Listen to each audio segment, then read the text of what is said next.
அனைவருக்கும் வணக்கம். இன்றைக்கு ஒரு முக்கியமான தகவல். அதாவது உங்களுடைய குழந்தைய தனியார் பள்ளியில் எந்தவித செலவும் இல்லாமல் சேர்க்கணும்னு ஆசைப்பட்றீங்க அப்படின்னா கண்டிப்பாக இந்த வீடியோவை முழுமையாக பாருங்கள். வீடியோக்குள்ளே போகிறதுக்கு முன்னாடி நீங்கள் நம்ம சேனலை இன்னும் சப்ஸ்கிரைப் பண்ணாமல் இருந்தீங்கன்னா கண்டிப்பாக சப்ஸ்கிரைப் பண்ணி பக்கத்தில் இருக்கக்கூடிய பெல் ஐக்கானை கிளிக் பண்ணிக்கோங்க. ஸோ ஃபஸ்ட்டு நம்ம ஒரு ப்ரைவேட் ஸ்கூலில் நம்முடைய குழந்தையை சேர்க்கணும்னு ஆசைப்பட்டிருப்போம். ஸோ நமக்கு ஒரு போதிய வருமானம் இருந்திருக்காது. ஓகேங்களா? ஸோ அதற்காக தான் இப்போ அரசாங்கம் என்ன பண்ணியிருக்கு அப்படின்னு பார்த்தீங்கன்னா, கவர்மெண்ட் ஒவ்வொரு ப்ரைவேட் ஸ்கூல்லையுமே 25% மாணவர்கள் சேர்க்கணும், இலவசமாக சேர்க்கணும்னு சொல்லி ஒரு சட்டத்தை கொண்டுட்டு வந்திருக்காங்க. ஸோ அந்த சட்டம் தான் RTE, ரைட் டு எஜுகேஷன். அதாவது அனைத்து குழந்தைகளும் கண்டிப்பாக கல்வி கற்க வேண்டும் அப்படின்ற ஒரு குறிக்கோளோட அடிப்படையில் தான் இந்த ரைட் டு எஜுகேஷன் கொண்டுட்டு வந்திருக்காங்க. ஓகேங்களா? அதற்கு என்னென்ன தகுதி இருக்கணும் அப்படின்னு பார்த்தீங்கன்னா, அதாவது உங்களுடைய வீட்டுக்கும் பள்ளிக்கும் இடைப்பட்ட தூரம் 1 கிலோமீட்டர் இருக்கணும். ஓகேங்களா? 1 கிலோமீட்டர் இருந்தால் தான் கண்டிப்பாக ஃபஸ்ட்டு அக்செப்ட் பண்ணுவாங்க. அடுத்தது பார்த்திங்கன்னா, பெற்றோருடைய வருமானம் 2 லட்சத்திற்கு குறைவாக இருக்க வேண்டும். உங்களுடைய இன்கம் சர்டிஃபிகேட்டில் நீங்கள் என்ன பண்ணணுங்க, 2 லேக்குக்கு குறைவாக, பிலோ 2 லேக்குள்ளே நீங்கள் இன்கம் சர்டிஃபிகேட்டு வாங்கிக்கணும். ஓகேங்களா? ஸோ அவ்வளோதாங்க. அடுத்து குழந்தைக்கு 3 to 5 வயதுக்குள்ளே இருக்கணும் ஏஜ். ஸோ அடுத்தது அதை பற்றி தெளிவாக பார்க்கலாம். இப்போ பார்த்திங்க அப்படின்னா, RTEக்கான அட்மிஷன் ஃபார்ம் எப்போ ஓப்பன் ஆகும் அப்படின்னு பார்த்தீங்கன்னா, இந்த மந்த்து, அதாவது மார்ச் மாதத்துடைய எண்டில் இல்லைன்னா ஏப்ரல் மந்த்து ஃபஸ்ட்டுலேயே என்ன பண்ணிவிடுவாங்கன்னா, RTE அட்மிஷனுக்கான வெப்சைட் ஓப்பன் ஆகிடும். ஓகேங்களா?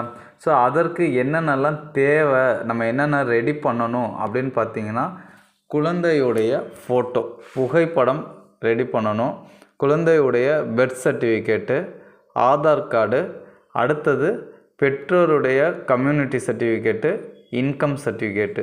இந்த இன்கம் சர்டிஃபிகேட் பார்த்திங்க அப்படின்னா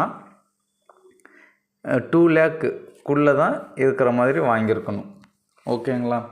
சரி, அடுத்தது இது முக்கியமாக யாருக்காக கொண்டுட்டு வந்தாங்கன்னு பார்த்தீங்கன்னா, நலிவடைந்த மற்றும் பின்தங்கிய சமூகத்தினருக்காக தான் இந்த RTE அட்மிஷன் கொண்டுட்டு வந்தாங்க. ஓகேங்களா? சரி, இப்போ நம்ம ஃபார்ம் ஃபில் பண்ணிட்டோம். சரி, ஸ்கூல் எப்படி சூஸ் பண்ணணும் அப்படின்னு பார்த்தீங்கன்னா, அதாவது LKGலேருந்து 8th வரைக்கும் படிக்கலாம். குழந்தை ஃப்ரீயாக படிக்கலாம். இப்போ நீங்கள் LKGயில் நீங்கள் உங்களுடைய குழந்தைய அட்மிஷன் போடுறீங்க அப்படின்னா, அந்த ஸ்கூல் ப்ரைமரி ஸ்கூலாக இருக்குது அப்படின்னா, அந்த ஸ்கூலில் என்ன வரைக்கும் இருக்குங்க, 5th ஸ்டாண்டர்ட் வரைக்கும் தான் இருக்கும். அப்போ நீங்கள் இந்த சலுகையை 5th ஸ்டாண்டர்ட் வரைக்கும் மட்டும்தான் பயன்படுத்திக்கலாம். வேறு ஸ்கூலில் போய் 6th போய் வேறு ப்ரைவேட் ஸ்கூலில் சேர்க்குறீங்க அப்படின்னா இந்த சலுகை கண்டினியூ ஆகாது. ஸோ அதற்காக தான் இப்போ நம்ம சொல்கிறோம், நீங்கள் ஸ்கூல் சூஸ் பண்ணும்போது LKGலேருந்து 8th வரைக்கும் இருக்கக்கூடிய மிடில் ஸ்கூல் இல்லைன்னா ஹை ஸ்கூல் இல்லைன்னா ஹையர் செகண்டரி ஸ்கூலில் நீங்கள் சூஸ் பண்ணிக்கிட்டிங்கன்னா 8 வருடம், அதாவது 8th ஸ்டாண்டர்ட் வரைக்கும் நீங்கள் எந்த செலவும் இல்லாமல் நீங்கள் என்ன பண்ணலாங்க, உங்களுடைய குழந்தைய ஃப்ரீயாக படிக்க வைக்கலாம். ஓகேங்களா? இப்போ உங்களுடைய குழந்தை ஃபஸ்ட் ஸ்டாண்டர்ட் தான் சேர போகிறான் அப்படின்னா, நீங்கள் எந்த ப்ரைவேட் ஸ்கூலில் சூஸ் பண்ணணுன்னா, ஃபஸ்ட் ஸ்டாண்டர்ட்லேருந்து, அதாவது ப்ரைமரி செக்ஷன் LKG UKG இல்லாமல் ஃபஸ்ட் ஸ்டாண்டர்ட்லேருந்து அந்த ஸ்கூலில் ஸ்டார்ட் பண்ணியிருப்பாங்க. ஸோ அந்த மாதிரி ஸ்கூலில் மட்டும்தான் ஃபஸ்ட் ஸ்டாண்டர்டுக்கு RTE இருக்கும். ஓகேங்களா? ஸோ அந்த மாதிரி ஸ்கூலாக பார்த்து நீங்கள் அப்ளை பண்ணால் கரெக்டாக இருக்கும்.